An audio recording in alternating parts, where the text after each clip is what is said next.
Britt. It really got you, like you said, Warren, just got you excited. We legit popped for those little things. I like storytelling in matches. We talk about, obviously Penta and Ray taking on the Young Bucks as possibly one of the match of the year candidates for me personally. But I loved it when Penta like jumped in front of Ray to like defend his brother and protect his little brother, like little things like that. I liked when Ray was on top of the cage and he kind of tightrope the top of the cage, not holding on to any of the cage. I was like, no, like when I'm legit concerned about like their well being, that's how you get invested. And I was telling Bill this last night when I was doing shameless promo, when I was doing the 80s wrestling virtual meet and greet things, a lot of the older guys and the legends, when they came in, they always said the same thing. They were always so frustrated with the way the business is now because everyone back in the day before the social media and reality era believed that everything they did was real. Every punch, everything they did in and outside of the ring was real. Obviously, it's not like that these days, but there was that element of suspense last night when he was just walking across there, not even the jump off the top of the cage, which was amazing, but when he tightroped the top, like I was like, what are you doing? And that match was amazing. The visuals, I'm all about the camera angles, the visuals. You see Penta bleeding, almost reminding you of that Crimson Mask Britt Baker, but he has like the contact filled with blood, the mask ripped up, and I those wanted him guys. to take it off and watch the blood come out. No, but just Just to make you guys so uh, uncomfortable, amigo. but it was awesome. Like, there's a time and place for that, I feel, and that was perfect. And they're not flinching. They're just working the cameras. They're finding those cameras. And that match was so great. So there's little things like that. The push to Aubrey, I could go on and on with MJF. That was like a big moment that brought me right back into that match. Here's the There were thing. so many great things. Go ahead, Bill. What do you got? Here's the thing about AEW that I mean, as you could tell, not young, has been watching for a long time, but we should. I mean, I'm assuming all of us have been watching for a long time. We should all know better. We should all know, like, oh, of course this person's going to win. Of course that person's going to win. This isn't going to go any further. But I always go back to the first Orange Cassidy Chris Jericho match where Orange Cassidy did lose, but there were so many times where I sat there saying he could do it. Yeah, He could win. How many times do we say? But my brain is like, he's not going to win.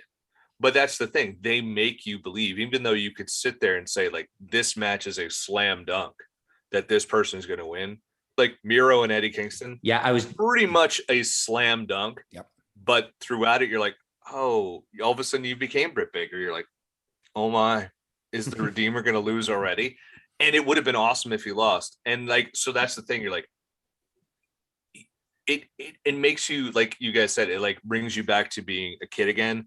But it makes you, because it takes you out of everything you know, and it's done so well that you're like, I do believe this could happen, and that's the great thing. Excuse me, while I kill a spider right above me. Yeah, it's you let yourself get lost in the product, and that's something that when wrestling is at its best, that's what it's doing. It's getting us just to be completely lost. It's the same thing with any movie or TV show. We know that it's fake, we know that it's scripted, but when it's done well, we allow ourselves to just get lost and go on this journey. Yes. And pro wrestling, same way. We've been watching long enough. We're all hip to it.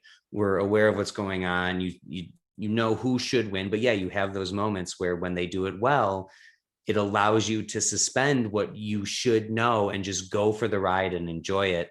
And it reminds me, actually, the last time that I did that, really where I just felt like I could go along for the ride, was at a house show, NXT house show, and it was Tommaso Ciampa versus Dijakovic for the championship. And Dijakovic had not even appeared on TV yet. I had no idea who he was. It was my first time seeing him. Just WWE at this point, but say what?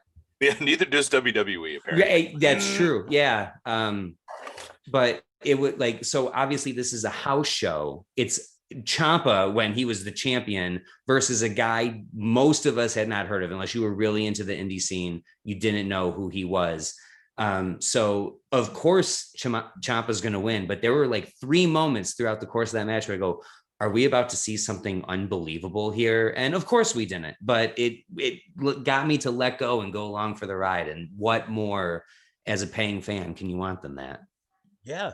Very, very well said, man. I could just see the smiles on your guys' faces when you're talking about that. And it's like Bill said earlier, like sometimes it was hard to pick a winner in some of these because the booking was so good for this card. But I want to talk to you guys about moments outside of the debuts. We could talk about that all night. Warren, I'll throw it to you, man. What were some of the like spots that and this, let's be real, this pay-per-view had more spots than 101 Dalmatians. Let's be real, man. What were some of your favorite spots, some of your that's pun disputed, Bill. You know that. What were some of your favorite spots and storytelling moments, Warren, in this one?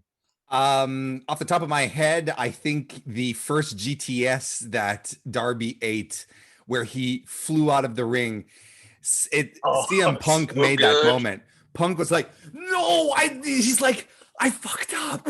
You know, I thought that was how I was like, he's gonna lose now. I'm like, Punk's gonna lose now. Exactly.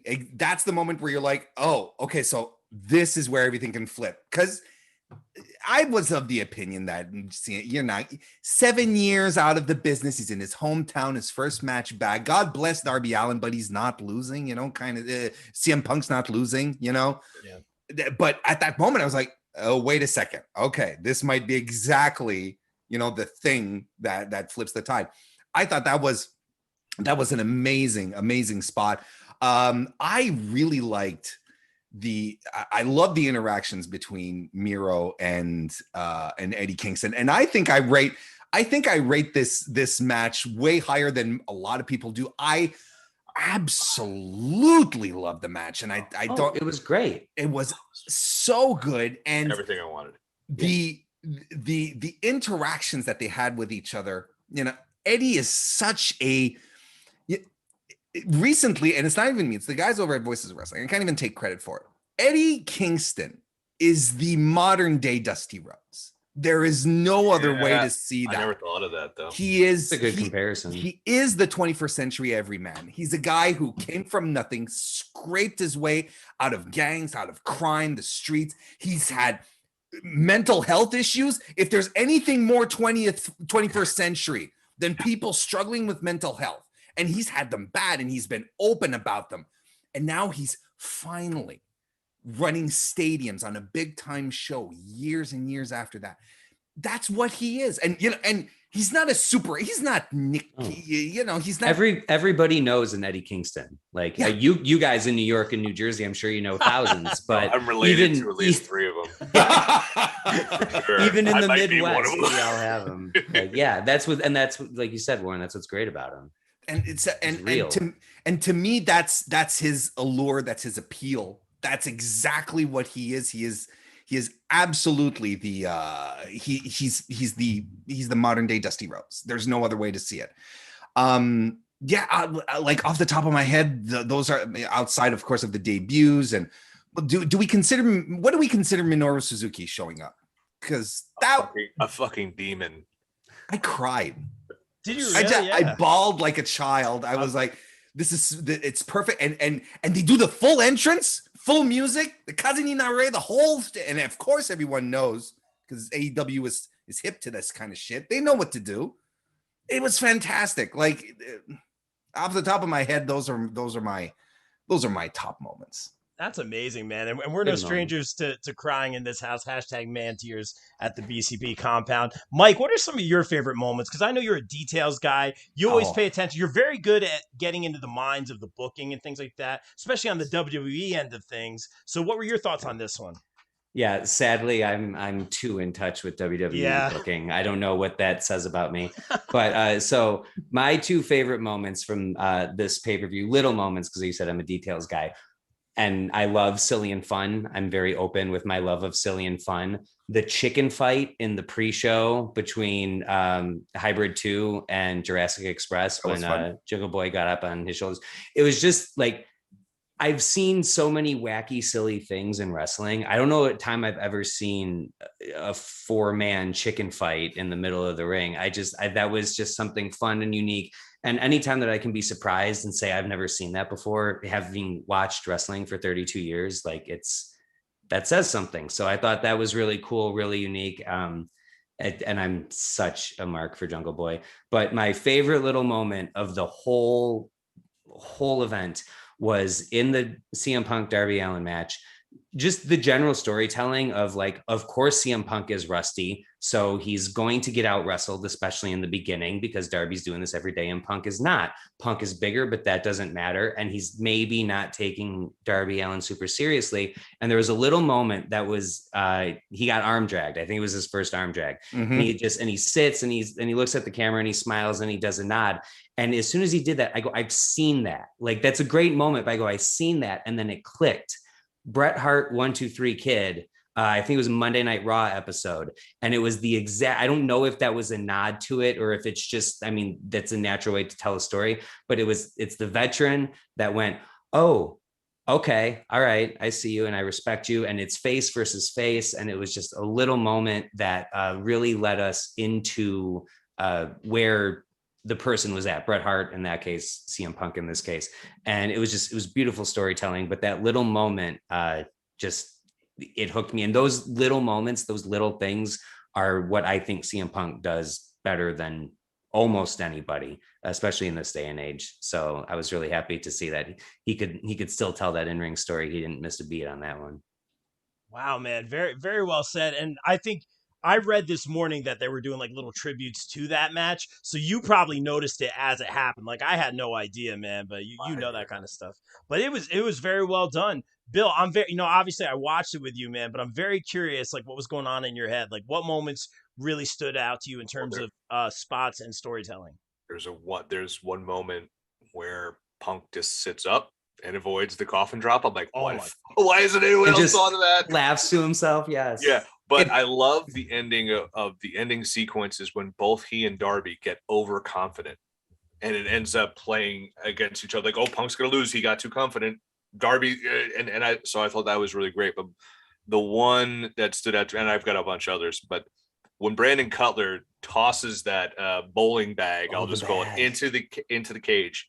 And everyone's like, what's in the bag? And I said, I know exactly what's in that bag. It is a sneaker with thumbtacks on the bottom. And everyone's like, why would that be? I'm like, because they famously super kicked Candice LeRae in Pro Wrestling Guerrilla with it. And it's a famous picture of her just drenched in blood. And it was like a big moment in her career. And I'm like, I guarantee you they're going to do this. And they did. And I was like, to me, I was like, that is such a deep cut that anyone who's never seen that will be like, oh my God, it's a sneaker covered in thumbtacks. But for the people who know, you got it just a little bit more. That little reference in there. And I love the Bucks do that a lot. Easter eggs. They were doing this. They were doing a lot of that, like during the pandemic, shouting out Motor City Machine Guns, still teasing that could happen one day, which I really hope it does. But other little moments for me, Orange Cassidy getting fired up to get Chris Statlander. Yeah, that was fun. To get back in the ring. And it's just like, again, just adding a little moment that added to, this is a big moment. If this guy can get that worked up, right, or not in his own match. So I thought that was really cool. Although it has nothing to do with the match, but Lana's reply tweet to Miro saying, these nuts have been redeemed, and she says, come home, I will make sure they're redeemed as well. And I'm just like, she never has to show up in AEW. No. But if she keeps responding and just playing in that universe, it's the best thing she's ever done. It's great. But there was a couple other small things that kind of like that destroyer off the top rope in the cage match was mind-boggling.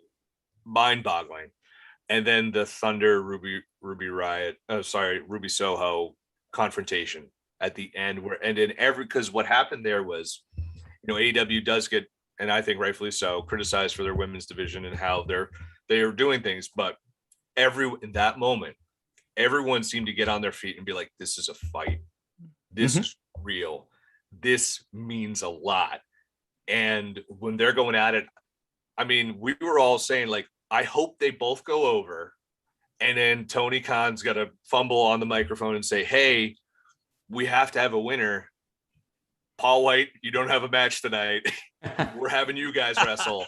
And it would have been phenomenal. And then I'm sure there's and the fact they also gave Malachi Black a promo to put over a match on Dynamite, which I love that.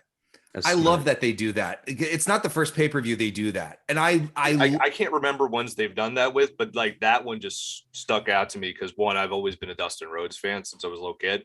And I'm sure if Dustin Rhodes heard that, he's like, "You're not that young." So that makes me feel real old. But he's like, but to do that, I'm just like, wow, that's special. And like, and yes, Suzuki coming out, like everyone in your place, Rob, was like, I don't really know who this guy is. I'm like, you don't know. It's gonna kill somebody. Yeah. You know. Dude, it was crazy. There were so many great moments. And I do want to ask you guys, match of the night, we'll do kind of a rapid fire for me. Obviously, it was Lucha Bros Bucks and that possible match of the year contender, as I keep saying. Just go to the comments real nice. Thanks for staying up, guys. I didn't think this many people would be in. Joe Hale chiming in saying Orange Cassidy versus Punk or versus Darby would be a great dream match. Yeah, I'm sure the fans would like that little face versus face action. Someone else saying Lucha Bros entrance was amazing. The tag title match was match of the night. I agree. The Brett reference, yeah, that was very cool earlier. Thunder Rosa sold it perfect. Can't wait for that match. Yeah, so many good things. Yeah. We don't really do pay-per-view reviews. I can't remember the last time we've done one. We usually do the predictions panel, but we had to get on and talk about this. So for me, obviously, match of the night, Lucha Bros. I haven't been this into tag team wrestling for a long time. I did pick Lucha Bros to win. I was so happy The only that one. they got that. It's the story of my life, but I was very happy about it. Warren, what was your match of the night? I think for me it was CM Punk and Darby. I can definitely appreciate the astounding feats that the Jacksons and Penta and Phoenix put on. Ray Phoenix is one of my favorite wrestlers, period. Same. But look, it all boils down to a question of taste at this point. And I had built up the anticipation. I like the Young Bucks in certain circumstances, and there are other circumstances where I don't. I like and every time they fight the Lucha Bros, I feel like I'm disconnected from everyone else because it doesn't hit the spots for me. It's not like when the Jacksons fight FTR. It's not like when the Jacksons fight Omega and Page, where I'm like, these guys are brilliant. Now it's like, okay, it's the spot show. And that's cool. That's it. Like, I'm not suddenly putting on, becoming Jim Cornette. Let's get this out of the way. Even with the hat? Even with the hat. It does look like a tennis racket in the background there. Well, okay, I guess I'll hide my props better next time. But because one thing that AEW does a very good job at is providing different types of wrestling for their audience. And I think that satiates satiates very, very different bases. Like starting off with Kingston and Miro, that was for me, guys. That was a match that was for me. Sorry, the three of you. That was my match. All right, okay, you can have it. And the Lucha Bros was something else, and it was for a crowd that really enjoys that type of those types of athletics and that spots. Insanity And I'm sitting there and I'm going, holy shit! Like I'm like the Destroyers just, and I'm not poo-pooing it. Au contraire, I'm like, this is fantastic stuff, but it doesn't make it for me. Now that I got that aside, Darby and CM Punk told the perfect veteran returning to the ring story, from top to bottom. From, like Mike said, like he pointed out, the Bret Hart 1, 2, 3 Kid spot.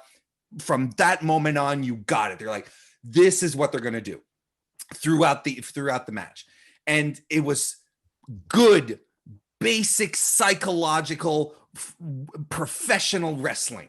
Everything meant something. There were no useless holds. There was no throwaway gimmicks in the match. Everything fell into place. That's my kind of match where I'm like, no bullshit in the match either. Exactly. Yeah. I adored it. To me, that easily the match of the night for me. Very, very well said, man. And Yeah, like that again, like you talk about like the spot fest and the other match. Like I came in really late, Ruthless Aggression era. So like Mysterio was my guy. So I was all about like the high flying. So for me, like you said, that match catered to a lot of people. That's my wheelhouse right there. Punk Darby for me wasn't my favorite thing, but the storytelling really got me into it. Sure. How many times, Bill, did I say last night? I'm like, Punk's being cocky, you know? So that part of the match, the psychology and all that, that really got me invested. And you kind walked out of the arena, the ramp, and you're like, Punk's being cocky. I'm like, dude, the match hasn't started yet.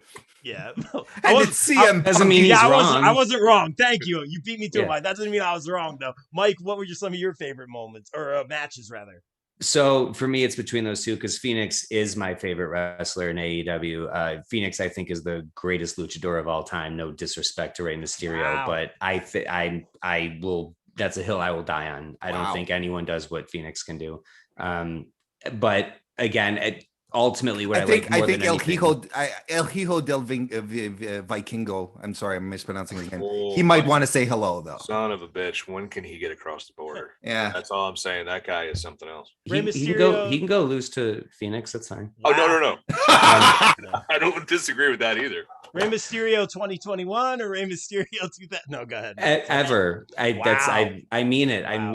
I'm watching old Nitros as we speak. So I'm seeing Rey Mysterio in his ultimate prime, and I would take Phoenix. But growing up from watching from the golden era on, it was really, you got to hook me with the storyline. And like Warren said, that the best storytelling match of the night was CM Punk and Darby Allin. So that was probably my favorite. And real quickly, I just want to say, because I didn't mention this in moments, it wasn't a moment, but I had a light bulb moment where there's something that I really like. People say that there's too many factions in AEW, and not enough for me. Not enough for me either. And my point is, when you have a talent pool this deep, it's like you gotta find a way to get people out there and get them exposure. Mm-hmm. And when watching the buy-in match, I go, you know what? I love Matt Hardy's Hardy office or whatever, his little group, because essentially they're jobbers, but they all have personalities. They all get a moment to shine, and we know who they are and we care about them. And I went, that is, and I do not romanticize the Attitude Era. I think it's the most overrated era in wrestling. But one thing that they did 100% right was they got you to care about everybody on the card, top to bottom. So look at that Attitude Era, things like you had top tier factions like DX and all that stuff, but then you have Nation of Domination and Los Periquas and DOA and the Oddities and the Brood and Right to Censor, and you have all these other. Say what? Job Squad. The Job Squad. Come on, man. Al Snow. And I realize that that's something that AEW is doing right now that I wish other brands did more, is when you have so much talent on your roster, how are you not finding a way to at least get them on camera? And like you said, wrestlers have friends. Why can't they just be, if nothing else, if they're just a dude who hangs out on this outside of the ring with Powerhouse Hobbs, at least they're doing something. And then what happens? Hook is the truth and the future. It's gonna be fucking incredible. I like Hook for entirely different reasons. I thought you might, but you're not the only one, by the way. Not me. I'm just saying the internet. I don't judge. It's cool, Bill. Listen, happily married man. I'm fine. Hook's a good looking dude. I can he's a good looking dude. Oh yes. Yeah. Yes. But the factions thing, that's ultimately what their purpose is, and look at how somebody, because you also have the Wingmen. The Wingmen is my favorite. It's probably right after the Dark Order, probably my favorite gang in AEW. And the thing is that once one of these guys gets into a feud, they all do. So then, like you said, then you have all this talent pool. So then maybe next week you'll have two other guys from the stable fighting, as opposed to the two main dudes who are having the feud, like, and it's Orange not Cassidy just a random match. It has meaning. It has meaning because these people are friends. They have each other's backs, and they're just yangs, and they don't like each other. They just, the Orange Cassidy and the Best Friends, they don't like what, Wheeler Yuta doesn't have, he doesn't have really any sincere issues with anyone on, in the Matt Hardy organization. Chuck Taylor tells him to go. Exactly. Just like, oh, okay, we don't like these guys. Okay, cool. And he's just there, and that's about it.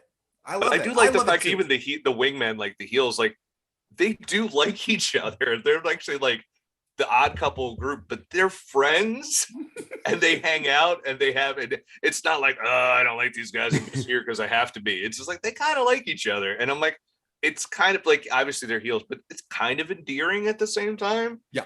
I would never hang out with them, but No.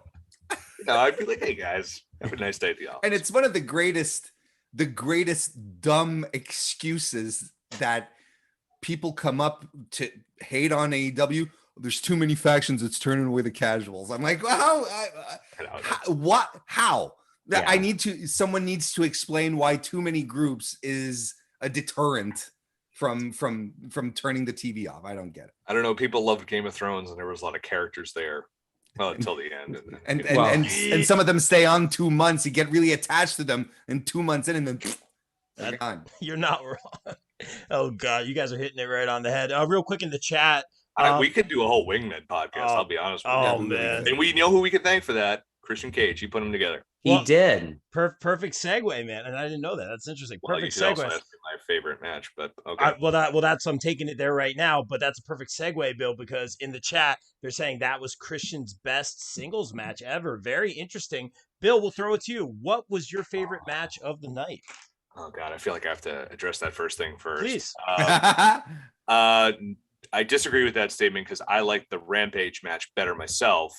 But I also feel that was an underrated. I feel like that's a match people are going to go back to on a rewatch. Be like, you know what, that match was really good because we were all burnt out / waiting for surprises, and that had an unfortunate positioning. But that was a very good match. But I still think the first Rampage match between those guys was much better in my opinion. My pick is the tag team match for different reasons than the spots, because I've seen this match multiple times in PWG. I've seen it in AAA a few times. We've seen it in AEW. I think this was their best match as a foursome because it told because the expectations, in my opinion, were so low because people are like, all right, we're going to do these guys again. We'll put them in a cage. Even Kyle, who runs an AEW podcast, was like, meh, it's a match. It'll be good. I was excited for it. I mean, people were like, oh, this will be a good match. But the story they told more was the Lucha Brothers, there was no way they were going to win. And it was a more physical match than they're usually. It wasn't just, yes, there were crazy spots, but like you said, there was emotional spots. We're seeing the Bucks getting more violent and getting more desperate, and the Lucha Brothers sacrificing themselves for each other. And it's just, and they became, for the first time, the Lucha Brothers. I mean, I might be talking out of school a little bit here. I felt this is the first time the people were not just cheering for the Lucha Brothers because they do cool moves. They were cheering for the Lucha Brothers because they cared and they want to see them win.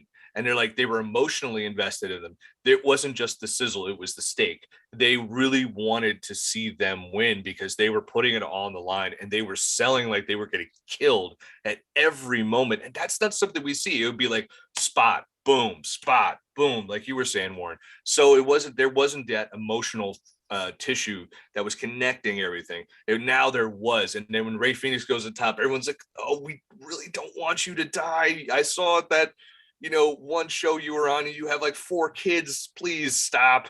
And he did it anyway. And like when they won, because everyone I think was expecting, and AEW I think did a really good job with this, is like they set up Proud and Powerful wins that are like, what we're coming for next. I was like, and I was that guy. I was like, they're gonna beat him in Arthur Ashe. And listen, they could beat the Lucha Brothers at Arthur Ashe. That's fine.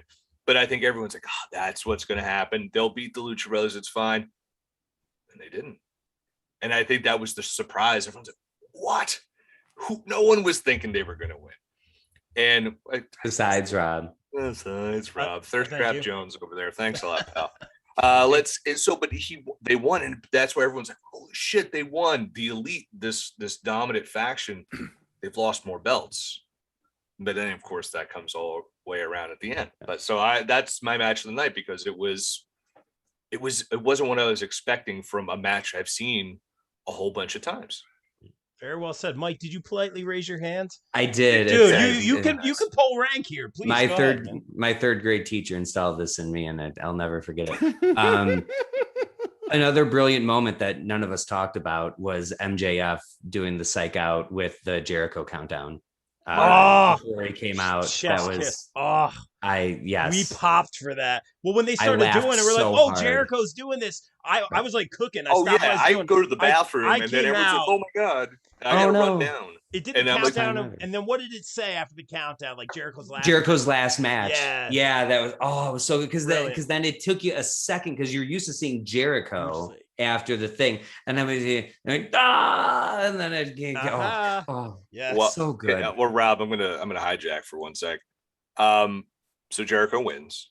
What do you guys think of Jericho beating MJF and he doesn't? His last match is he can still wrestle in AEW, but he beats MJF this whole feud. What do you guys take on that? We just want to sing Judas next week. Vac was like, we got to sing Judas in New Jersey. Got to sing in New York. We're good. I sing it every day in my car. It's fine. But it's like, so that's my thing. Cause I felt like the way they've told the story has been a little ass backwards, where it's been like, we did Blood and Guts first, then we did Stadium Stampede. Then it's like, well, he has to beat him, but he didn't lose the Inner Circle. So I felt like, well, I've enjoyed the labors. It's felt like a weird way of telling this story. Now MJF loses another big one on pay-per-view. That's why I want to get your guys' opinion, how you feel about it, because that's the one I don't have an actual concrete opinion on. Yeah, the match itself was super fun to watch. But it was great. But I've had a really hard time understanding where this story has been going the whole time. I keep thinking it's going to be over, and then we keep getting new chapters and things keep changing and all stuff goes on. When it first was announced, I immediately went, oh well, Jericho's going to win because he's not going to retire. But it's pro wrestling, so how many retirement matches did Ric Flair lose? Yeah. So that doesn't mean anything. So then I start thinking about how I thought it was going to be MJF. I thought MJF being able to beat Jericho 4 times, or what would have been 5 times, because they had to restart the match, kind of a dusty finish.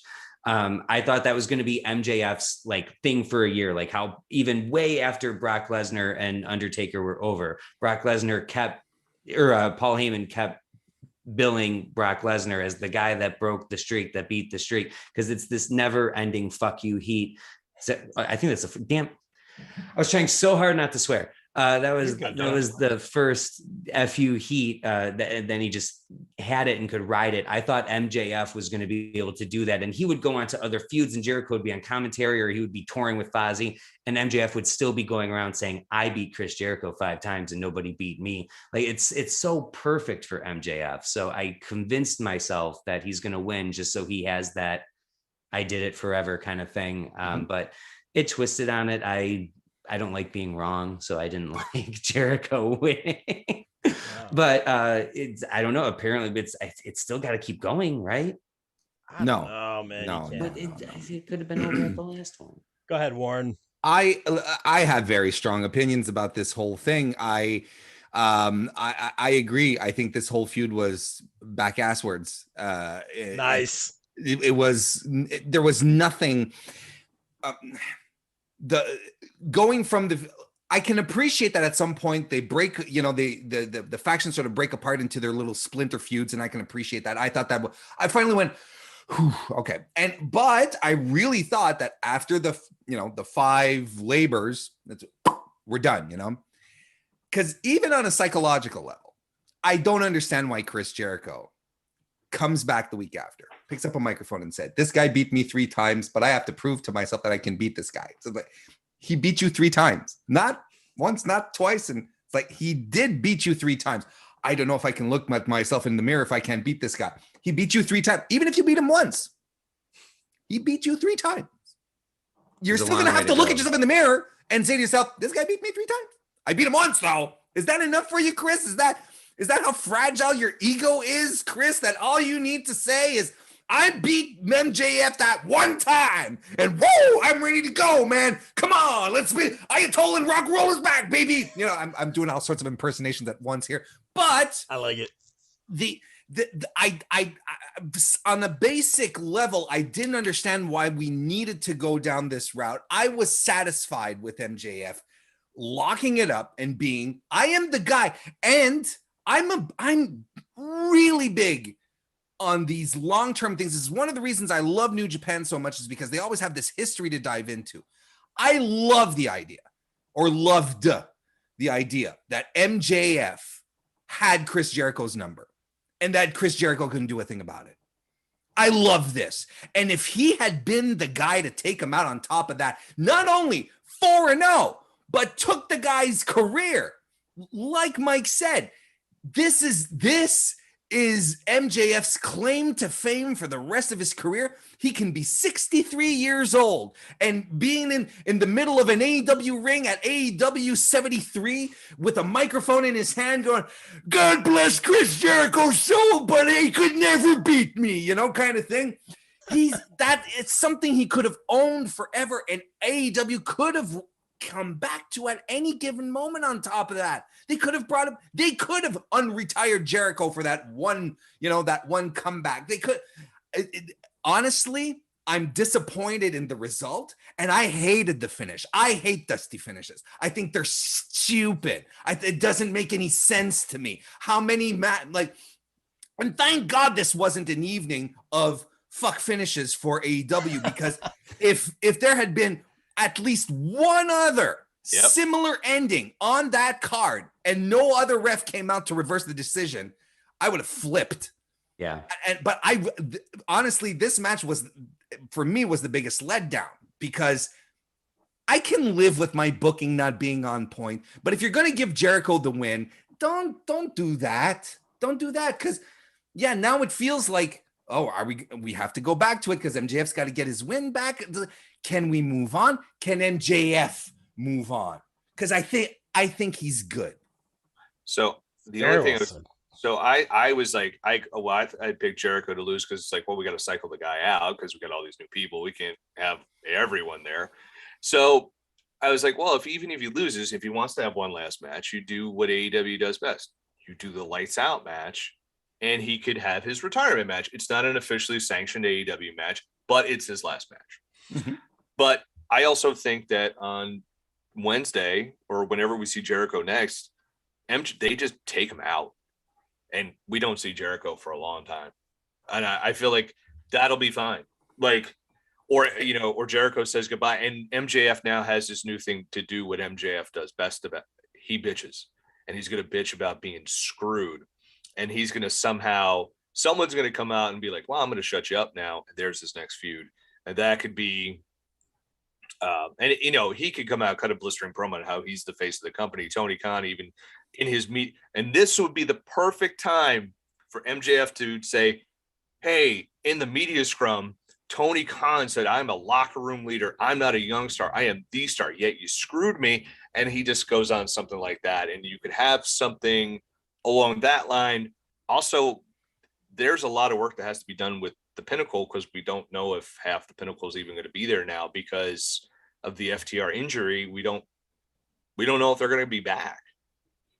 So we don't know what's going to happen there. Yeah, I kind of forgot about the Pinnacle a little bit amongst all this, and no disrespect, and obviously there's other things going on there. So we'll see how this gets back on track. Maybe we see that MJF Aubrey feud play out. I kid, but we love Aubs. We'll be seeing her in a couple of weeks. I really want to see MJF and Punk. That's my number one. That's my number one want. I thought that was going to be his first feud. I feel like he's going to have. Why I keep thinking, because Arthur Ashe, it'll be MJF in Kingston. And Arthur Ashe would be good. Yeah. We'll see what happens, guys. That would get wild. It's going to be very interesting, but and thank everyone for staying up this late, guys. Thank you so much for making the time. I did want to touch on this before we got out here. Obviously, the big returns, end of the night.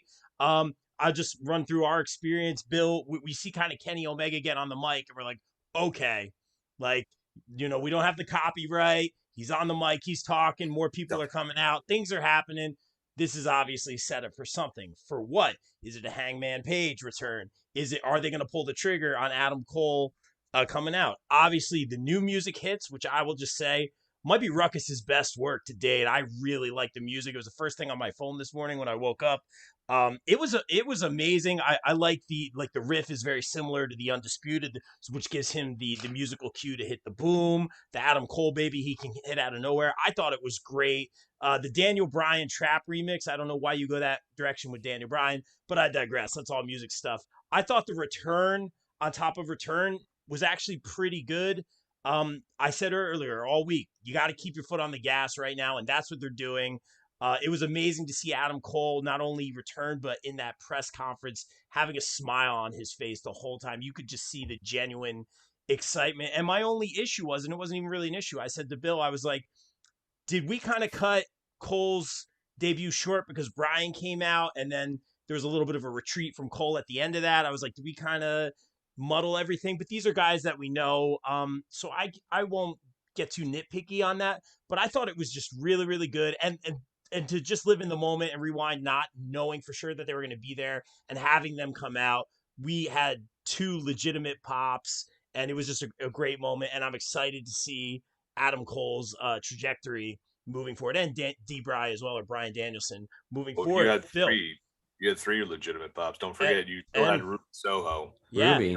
and then the other one we talked about earlier. Yeah, for yeah. Sure. So, well, I'll just do Ruby first because you were mentioning the other one. That was the one we were all kind of like, yeah, is she gonna, you're like, as you're watching those vignettes, you're like, is it gonna be Chicago? Could it be New York? Like, part of it was filmed in Jersey, and I'm just like, maybe, or maybe that's just for something else. And for her to come out, like I've been saying for over a year, I'm like, AEW's women's division needs that veteran who's been on TV, who's just gonna make everyone around her better, and she's great. Ding, ding, ding. And like the fact that half of the WWE was tweeting about she deserves it, she's the best, and I'm just like, why did you fire her? She seems so nice. Like, she's beloved. That's the thing. Is Yeah. that backstage, everyone loves her. And this is exactly, again, the kind of super influence that you need for your women's division at the same time. And I mean, we all saw it coming. I don't think it was that big of a surprise. Like Bill said, I thought it was just maybe will they do it here or yeah, not? that's it. Yeah. The question was, are they doing it tonight or at Arthur Ashe? When, right? not ultimately. if. But honestly, like there is no more reason for AEW to go soft on their women's division moving forward. I sat through. Oh, you guys know, Christ, I co-run a women's wrestling website, so you know how I feel about AEW and their women's division at this point. And I've sat through, and Kristen has sat through tons and tons of apologists saying, give it time. Oh, the pandemic hit. All of their women are all in Japan now. So what are they going to do? Oh, well, they could hire more women during the pandemic, like they were hiring Matt Hardy and Brian Cage and so on and so forth. Oh, but just give it time. Hang on. The women aren't ready. Well, get them ready or hire women that are ready, right? And that's what we've been myself, Kristen, that's what we've been saying all along. Get women who are ready to go for your TV. If you hire a bunch of Julia Harts, God bless her, she has a great look, but she's as green as goat shit. If you goat shit green, all right. Well, hey, you learn something new every day. It's like geese. If all you have is Julia Harts, of course your division is going to stink. People are going to be happy to see the reactions, but then they're going to see them in the ring. They're going to, what the hell is going on, kind of thing. They have no more reason to not provide to give them time. They have the depth, because we're talking about Ruby Soho, but we're talking about Serena Deeb, who is there as well. And Serena Deeb is a certified trainer, plus has delivered one of the absolute best women's matches in AEW this year. You've got Britt, who is getting better. Total She's star. a star. You've got Emi Sakura, and don't shed Emi aside. We all remember the Freddie Mercury gimmick. It was, whatever it was. Emi is a trainer. She has trained so many women in Japan. She knows her shit. She would not have been brought over by Kenny if he didn't have complete confidence in what she could do with the division. So on top of, and then you have the success stories. Then you have the Tai Conchis, who is super over, and since being in AEW has become fantastic. She was squandered in the PC trying to get her to adapt to their weird whatever, not letting her grow. Now she has room, and now she's a star. You're going to have Anna Jay, who's going to come back. You've got Red Velvet, that's a success story. You have Kylie King, who's a success story. You have Big Swole on top of that. There, Statlander. There is, and am I forgetting Thunder Rosa? I apologize, No. Rosa, if you're watching this. Love Thunder Rosa. Like, honest to God, there is zero reason for AEW to be sitting on their division, giving them one match a week anymore. There is zero, or just feuds surrounding the belt, or we'll give them a tournament, but we'll put them on the YouTube show. Fuck that shit now moving forward. They put too much effort into this. Ruby Soho is the cherry on top of it at this point. They have to push it forward. And if they, just like we saw at Empower 2 weekends ago, if you make your women show, you make your women's productions come across don't do that, Rob. seriously, You know what's gonna yeah, you'll get demonetized. You'll get us kicked off the stream. That's not what I'm talking about. If you treat your women seriously and you make them look like $1 million and you let the women work in their style, in their way on top of that, you're going to get gold. And as long as you don't treat them seriously, the fans are going to treat it seriously. It's just as simple as that. Well, I mean, the proof is in the ratings. I mean, if you look at the women's segments, they're always highly rated. They're always highly watched. So keep doing them and you'll get more ratings and you get more money. I'm pretty sure we don't need a 8-minute promo back and forth between MJF and Jericho every fucking week. Like, I enjoy a good MJF promo. I enjoy a good Chris Jericho promo, but every week, come on, guys. Come on. My match of the year was Britt Thunder Rosa. Now, obviously, this tag match coming to the conversation as well. And I enjoyed the booking for the Women's Rumble, but we're getting a little off track. So I was going to say the Ruby Soho debut, excellent. And the fact that, again, the media scrum, they shot a little angle there where her and Britt throwing some words. Great. Good. That's what you should be doing. And Tony Khan was talking about, I was interested to see, because he agented the Rumble. Well, I'll just call it the Rumble. And he's like, I'm trying to weave every woman in it to have a story of some sort. And we saw that Diamante and Nyla Rose, they got a little secret friend handshake. If they're going to be a faction, they're going to be a unit. Great. Bunny and Allie have a real life friendship. Make them a unit. Let's go. That's cool. And if Ruby's going to be like the straw that stirs the drink, even better. But to get to the big debuts of Adam Cole, like, I honestly, people were like, oh, it's going to happen. I'm like, I was one of those guys. I'm like, I don't know, because we just didn't. And when he showed up and when he said dead, I'm just like, fuck, let's go. Let's do this. But what I loved about this, and I said this to Rob, was they recycled a gimmick in AEW. They reran the Matt Hardy, Brody Lee debuts, where everyone thought Matt Hardy was going to be the exalted one. It was Brody Lee, and everyone's like, holy shit, no one saw this coming. And it breaks my heart he's not in AEW and he's not even around to be a part of this, because he would be such a huge part of this. And I hope they do a huge thing for him when they go to Rochester. But then Matt Hardy shows up. But this was like Adam Cole as the red herring to be like, okay, we got Adam Cole and that's it. And then it's just like, he's taken way too long. And here comes Bryan Danielson. And it's so good to say Bryan Danielson again, man. It's been way too long. I hope the American Dragon moniker comes back. And he was like, he had the great line, CM Punk is here to help people. I'm here to kick people's heads in. And I'm like, fuck. Yes, that's what I want to see. Let's see. He's obviously going to train people. He's going to help people. Of course, he's Daniel Bryan. That's what he does. He pitched an angle with Drew Gulak, where's that guy at this point?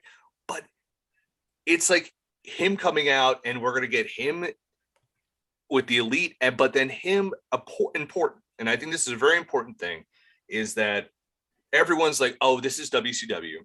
And because there's so many illusions you can make to WCW with AEW, they're going to forget all their guys.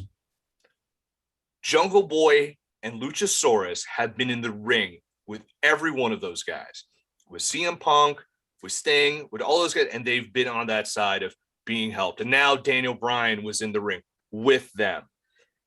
They're putting their young guys with them, and I don't think any of us have lost our love for, well, maybe some people have, for Hangman Page being the guy to beat Kenny, because people want that. And we want the Dark Order to be friends again.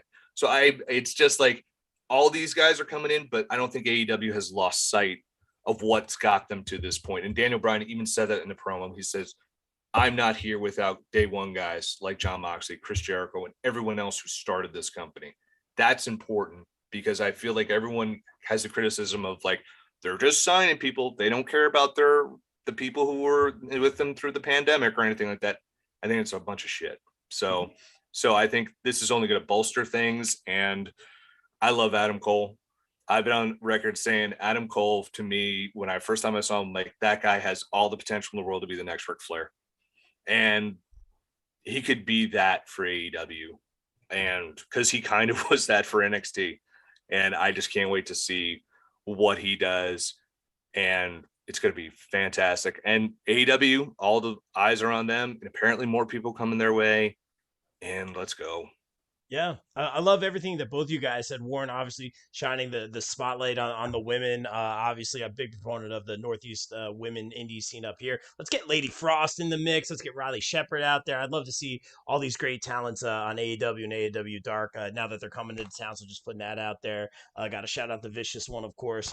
Mike, let's throw it to you, man. What did you think about this return of Adam Cole getting that Adam Cole payday? Yeah. So first, I want to say I love Ruby Soho coming back because I called it, and I got to beat Kimmy, and I got to beat Kimmy because of it. Very important. Fight so forever. that was probably my favorite return of the night, just for the results. Adam Cole, I popped when it happened, but I might get raked over the coals for this, the Adam Coles for this, Bill. Nice. As soon as he did his heel turn, I went, oh, well, Daniel Bryan's going to come out now, because they're not going to end it on a sour note. So personally, I was disappointed with the way that it went down, because it ruined the Bryan Danielson return for me. Because on my podcast, I didn't think either of them were coming back. I thought Ruby was coming back. I thought they were going to save him, kind of not for too long, but spread him out a little bit. And I was fine with them both coming back if you were going to do it right, and surprise me twice. But as soon as he turned heel and joined in with the Elite, I went, oh, Daniel Bryan's coming out now. And so when the music hit, I was like, instead of going, yeah, I was like, oh yeah. So that was my one little disappointment. It's a small, like Warren said at the very beginning, we're nitpicking on a brilliant night of wrestling. Yeah, sure. But that was my one thing where to me, it was very telegraphed that it wasn't going to end with Adam Cole once they started the Love Fest. I was okay. Sometimes I'm okay with the telegraph, though. I was okay with the telegraph, because for me, it was the same thing with Punk debut, because it's just like when Tony Khan essentially is like, yeah, it's going to happen. Yeah.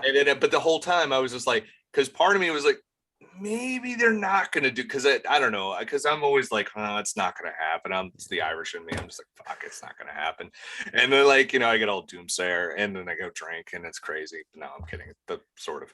And then, like, but it's like, it's like kidding so about I what? was kind of like, they're not going to do it. And then when they did, I'm like, fuck, they did do it. That was me. But I can see where you're coming from, because it was, for some people, just the telegraph, it took the impact off of it. Yeah, and because it was a pay-per-view too, whereas if this was an episode of Dynamite, I could see them ending with Adam Cole and the Elite all being buddy, and then we go on to something else. But because it's a pay-per-view, because it was Chicago, and then also in talking about telegraphing, when CM Punk and Darby Allin wasn't the finale, I went, well, someone's coming back, because they're not going to end the pay-per-view with Kenny Omega winning.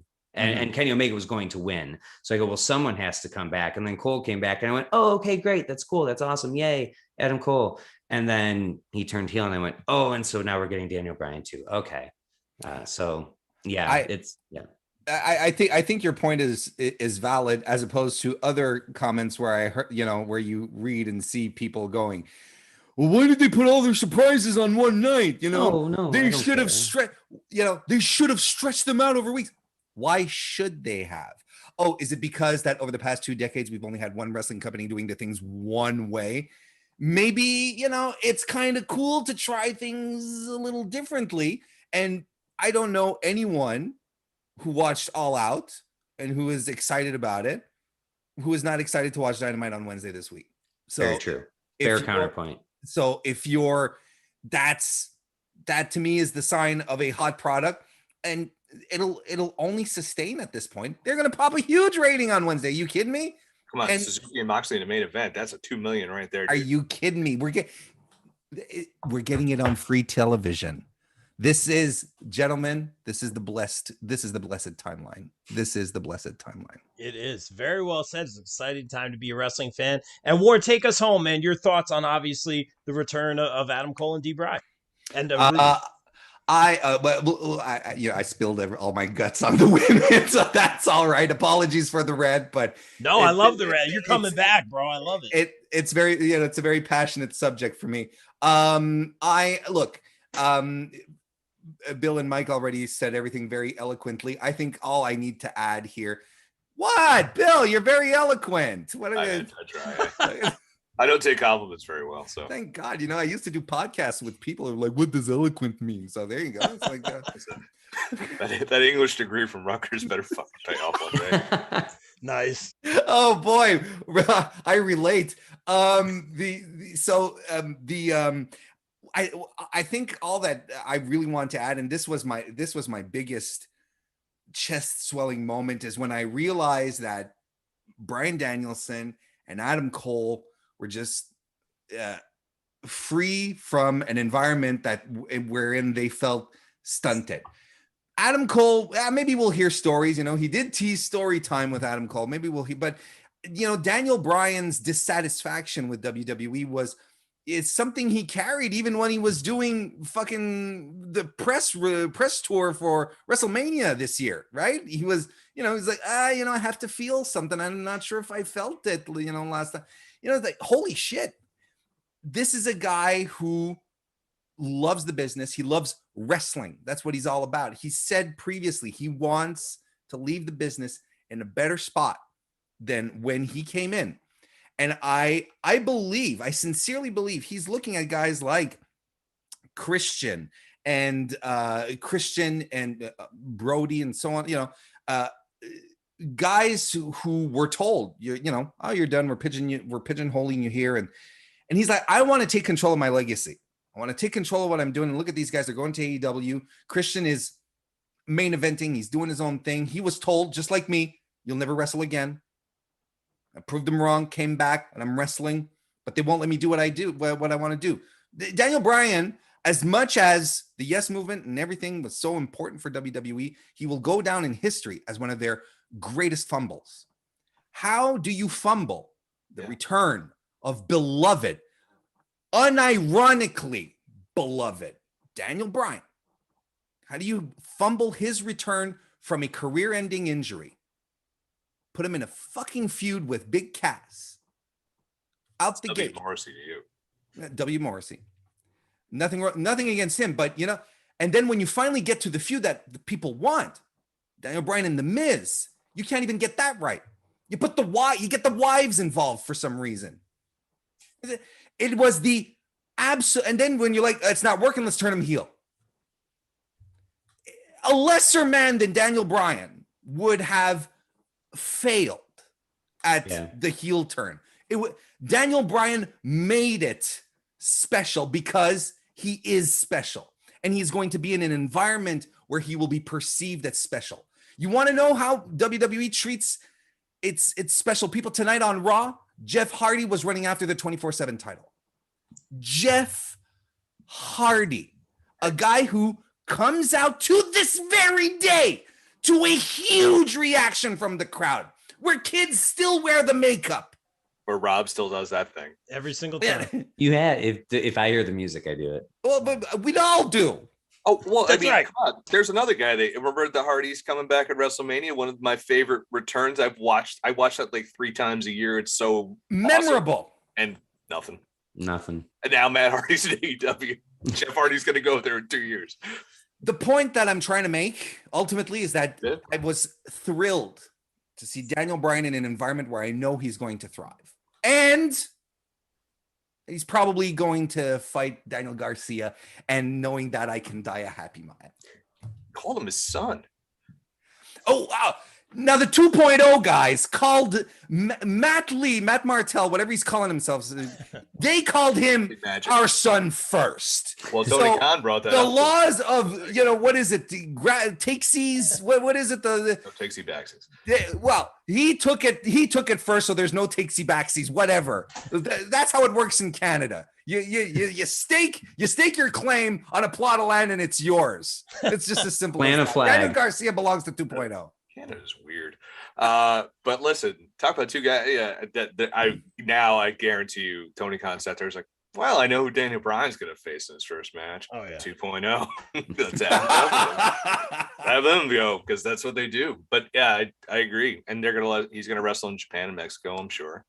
And PWG, you know what? I would flip if he went back to Ring of Honor.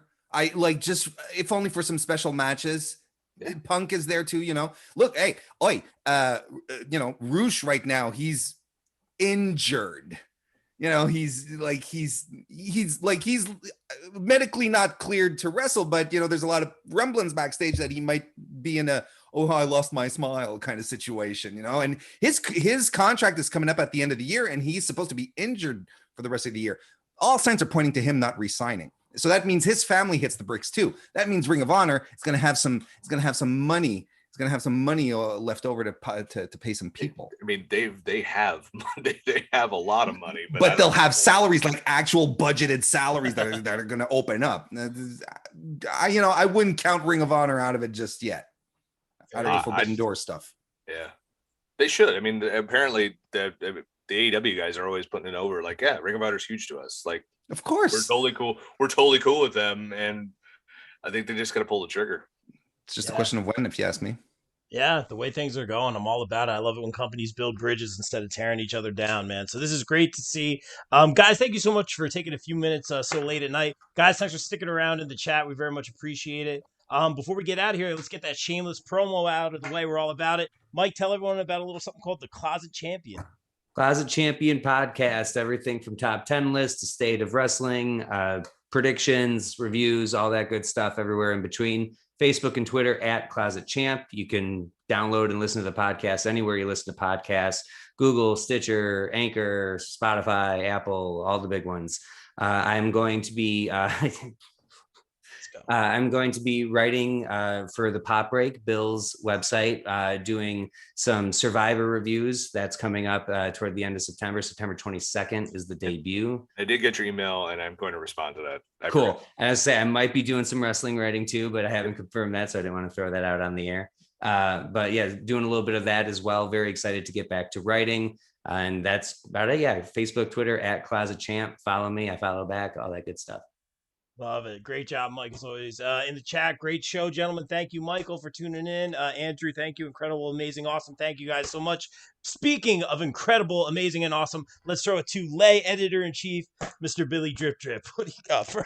Oh, Jesus. Fuck you and that name, brother. God damn it. I hate when you call me that. Like, I seriously don't like it. But anyway, if you must follow me on Twitter, I am at Bodkin-Writes, WRITES. It's mostly just wrestling stuff and retweeting stuff from thepopbreak.com. We're celebrating our 12-year anniversary at the end of this month.